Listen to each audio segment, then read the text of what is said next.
Hi there everyone, and welcome back to another very nice chess game, this time by Mikhail Tal. So you have to see this chess game. It's a wonderful and a must-see chess game. Not the most famous chess game of Tal, so maybe you might never seen this chess game before. So in this game, Mikhail Tal had the white pieces and his opponent is Erwin Nievergelt, a Swiss chess player and mathematician and also economist. And there's a very funny pun in chessgames.com database about this game. The pun is because of the name of Mr. Nievergelt. It is, "You will never gelt me." I find that funny. You know, some people has great sense of humor, as if it is like, you're never going to be able to get me, you're never going to catch me.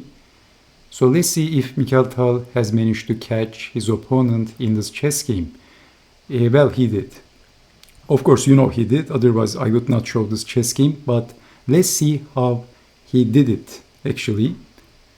So Mikhail Tal starts the game with e4, and we have c5, the Sicilian defense.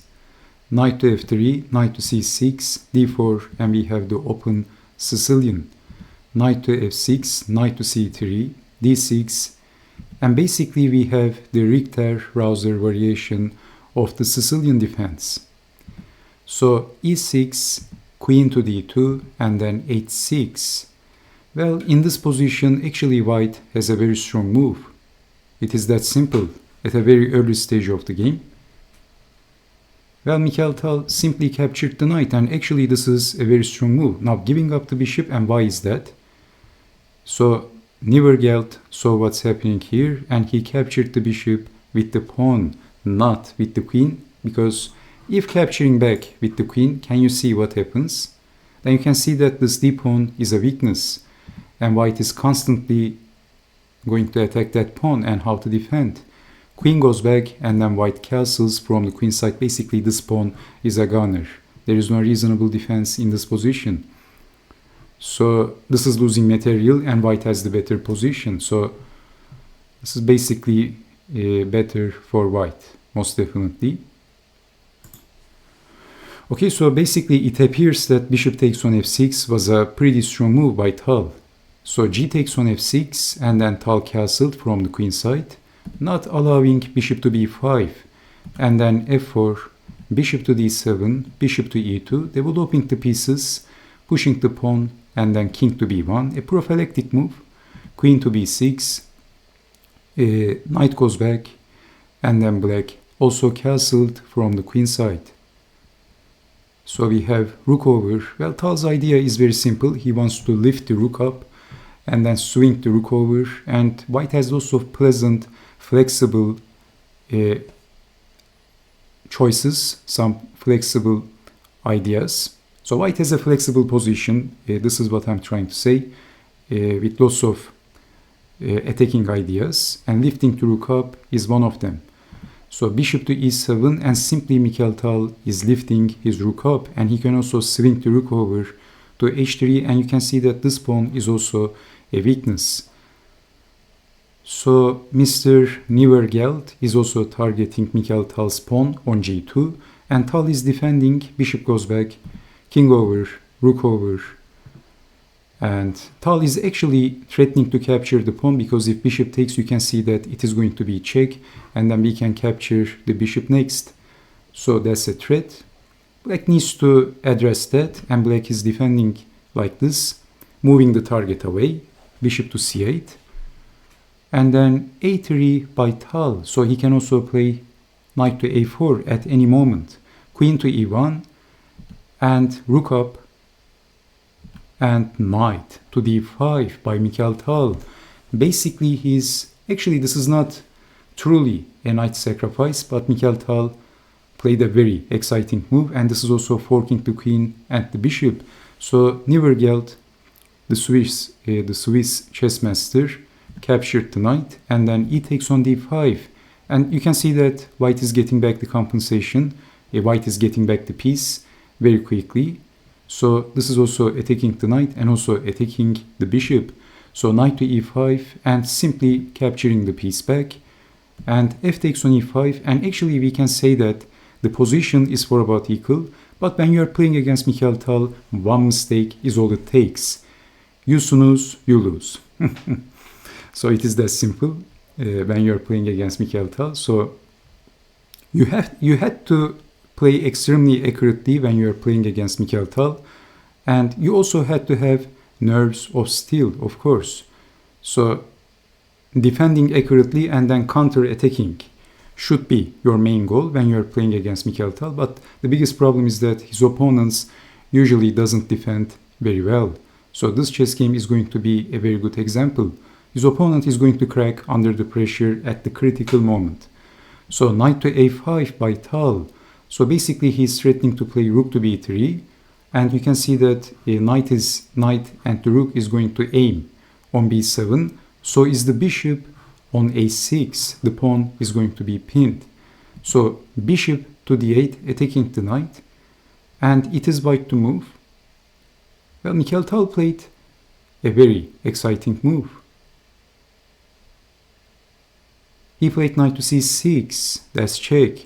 You can see that all of his moves are usually aggressive and attacking moves. He is moving forwards. He is following that policy. And we have moving the king. Actually, you can never capture the knight in this position. That's out of questions, because if capturing, then rook to b3, and thank you very much for the game. The queen is pinned and it's game over. So knight to c6 by Tal, and then moving the king, that's check. And still rook over, defending the queen, and then rook to c3 by Tal. He's offering his piece truly this time. This is a piece sacrifice. So black finally accepted the sacrifice, because in this position, white also is threatening, for example, capturing the e-pawn. Knight takes the e-pawn, which is going to be a discover attack to the queen, also attacking the rook. So that's one of the threats. It's a very difficult position, so why not accepting the sacrifice? And then rook takes on c6, but you can see that Mikhail Tal opened the king and he is attacking his opponent relentlessly. He took the head of that c-pawn, so queen to b7, and Tal played rook takes pawn, so rook to a4, rook to d3, lifting the other rook up as well. As you can see, this is a very flexible position. Rook over is possible. So bishop to c7, and then rook over, bishop back, rook over, and then e4, and this was the moment that I was talking about. In this position, at this moment of the game, his opponent basically cracks under the pressure. His opponent made a mistake. This was a mistake, actually, this move, e4. Now, you will see why this move was a mistake shortly. So Tal played rook to b3, attacking the queen. And black basically admits his mistake with playing bishop to a5. Black is admitting that completely, because this is actually losing. And defending and surviving this onslaught is very difficult. So I'm going to show you two possible moves, which is very obvious. If defending the queen like this, can you see what happens in this position? It is white to move and win. Let me wait for a few seconds. If you want, you can also pause the video, which is very simple. You have to see moves like this. If you can't, I think you need to solve a lot of chess puzzles, in my opinion. Or play a lot of chess. That is the solution of getting better, you know. The room is very hot, by the way.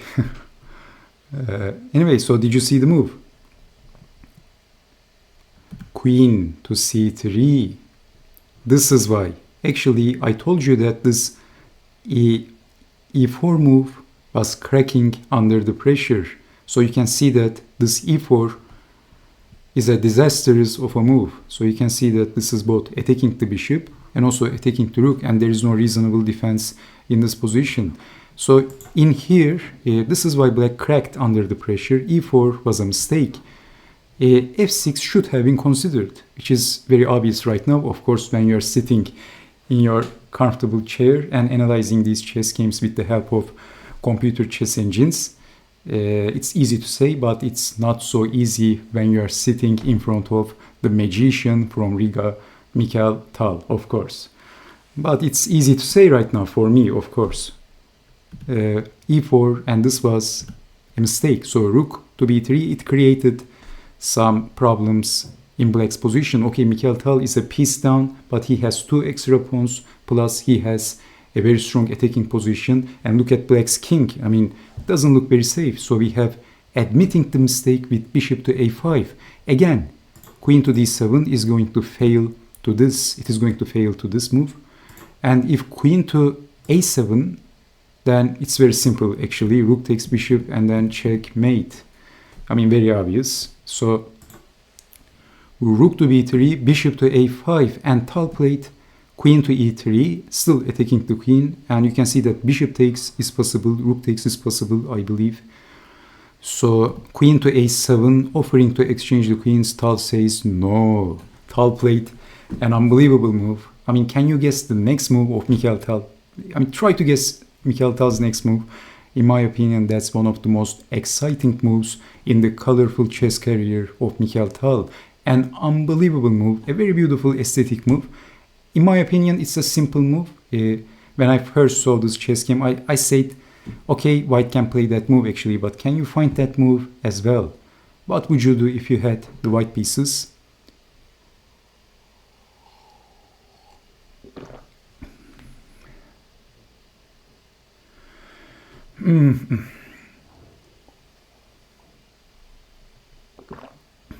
I'm addicted to coffee, by the way.